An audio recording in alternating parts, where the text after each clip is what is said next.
Très chers jeunes Africains, en ces jours du 1er novembre 2017, journée consacrée à la jeunesse africaine, j'aimerais vous rappeler que l'année 2017 a été dédiée par l'Union africaine à la jeunesse africaine en adoptant le thème « Tirer pleinement profit dividendes démographiques en investissant dans la jeunesse ». Au nom de la jeunesse africaine et à mon nom propre, je tiens sincèrement à remercier leurs excellences, les chefs d'État et des gouvernements africains, d'avoir dédié aux jeunes cette année 2017 et surtout pour la désignation du champion du thème, son Excellence M. Idriss Déby Itno, président de la République du Tchad, dont le soutien sans faille à la jeunesse a abouti à des réalisations concrètes, notamment la création d'un fonds africain pour le développement de la jeunesse, avec 1% du budget global de l'Union africaine comme montant de départ. Nous félicitons les États africains qui ont créé au niveau national le Fonds pour le développement de la jeunesse et lançons un appel à ceux qui ne l'ont pas encore fait de le faire afin de promouvoir l'entrepreneuriat et l'emploi des jeunes pour endiguer le mouvement des migrations clandestines vers l'Europe. Que le gouvernement de la République démocratique du Congo trouve à travers ces messages notre profonde gratitude pour son accompagnement combien inlassable à l'Union panafricaine de la jeunesse. Nous demandons à la Commission de l'Union africaine, en collaboration avec l'Union panafricaine de la jeunesse et le champion du thème 2017 de l'Union africaine, à accélérer le processus d'opérationnalisation de ces fonds afin qu'au sommet de janvier 2018, ce fonds soit effectif tel qu'est recommandé par les sommets de chefs d'État et de gouvernement de juillet 2017. Toute l'année 2017, nous avons sillonné l'Afrique pour les rencontres diplomatiques de haut niveau qui ont abouti à l'engagement de chefs d'État à investir dans la jeunesse, à l'organisation du Forum panafricain de la jeunesse à N'Djamena, du sommet de Jeunes Afrique-Europe à Abidjan, du Festival mondial des jeunes et des étudiants en Russie et bien d'autres, dont les effets seront déterminants pour la jeunesse africaine. Nous interpellons la Commission de l'Union africaine à accélérer toute initiative visant le développement de la jeunesse en impliquant véritablement le représentant légitime des jeunes du continent. Nous appelons la Commission de l'Union africaine et la Commission de l'Union européenne à renforcer la coopération entre les jeunes africains et européens en impliquant les leaders de jeunes de nos deux continents, notamment ceux de l'Union panafricaine de la jeunesse et du Forum des jeunes européens.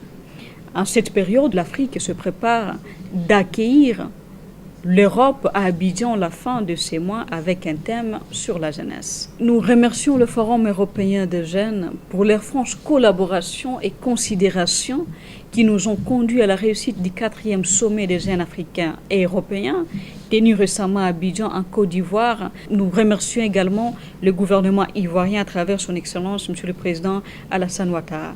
Ces sommets a donné l'espoir aux générations de jeunes africains, européens, qui sont prêtes à faire les choses autrement et à avoir des rapports francs et gagnant-gagnant, non basés sur l'hypocrisie de la coopération Afrique-Europe.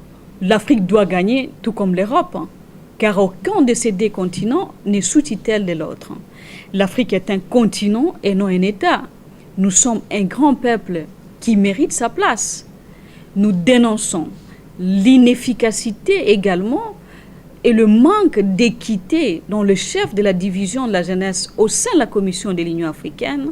C'est pourquoi nous lançons un appel au président de la Commission de l'Union africaine afin que cette division soit réellement au service de la jeunesse africaine, conformément aux textes légaux de l'UEA, en privilégiant les droits des États, en entendant la création d'une direction en charge de la jeunesse au sein de la Commission de l'UEA, telle que recommandée par le projet de réforme de l'Union africaine.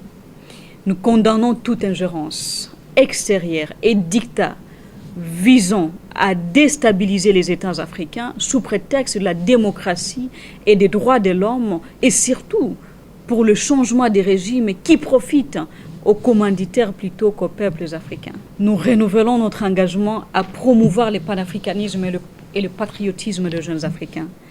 nous encourageons les États africains à mettre en place des mesures idoines pouvant contrôler le financement des mouvements de jeunes par les organisations internationales, car ces mouvements sont devenus une source de déstabilisation du continent.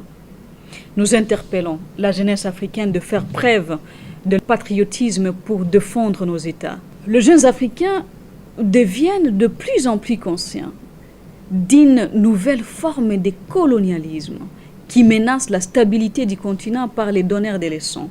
Nous restons aux côtés de la jeunesse africaine pour défendre ses intérêts, mais tout en sachant que nous ne nous représentons pas, mais nous représentons ces vis-à-vis de qui nous sommes redevables. Le chômage est l'ennemi principal de la jeunesse africaine, que les États africains doivent absolument combattre en investissant dans la jeunesse.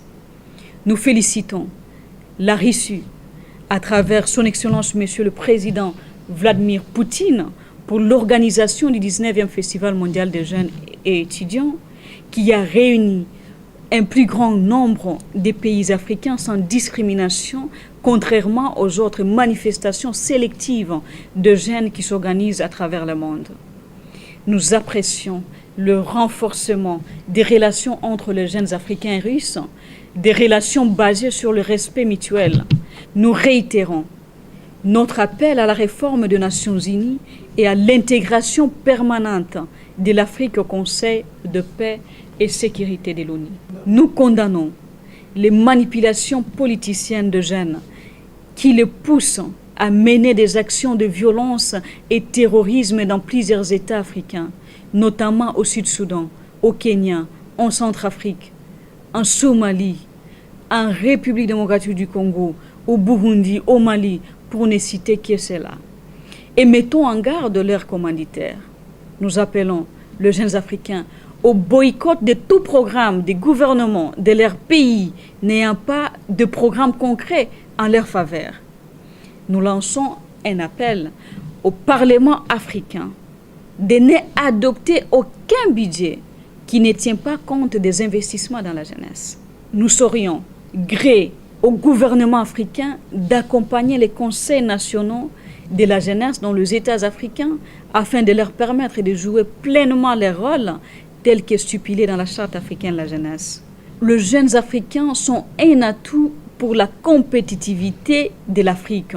En préparant les jeunes à leur avenir, l'Afrique prépare son devenir. Nous ne saurions terminer notre allocution sans remercier son Excellence M. Alpha Condé, président de la République de Guinée et président en exercice de l'Union africaine, pour son implication dans la réalisation du thème 2017 de l'Union africaine axé sur la jeunesse et qui a abouti à plusieurs résultats. Nous exprimons le vœu de voir son successeur continuer dans la même lancée. Que vive la jeunesse africaine, que vive l'Afrique. Nous vous remercions.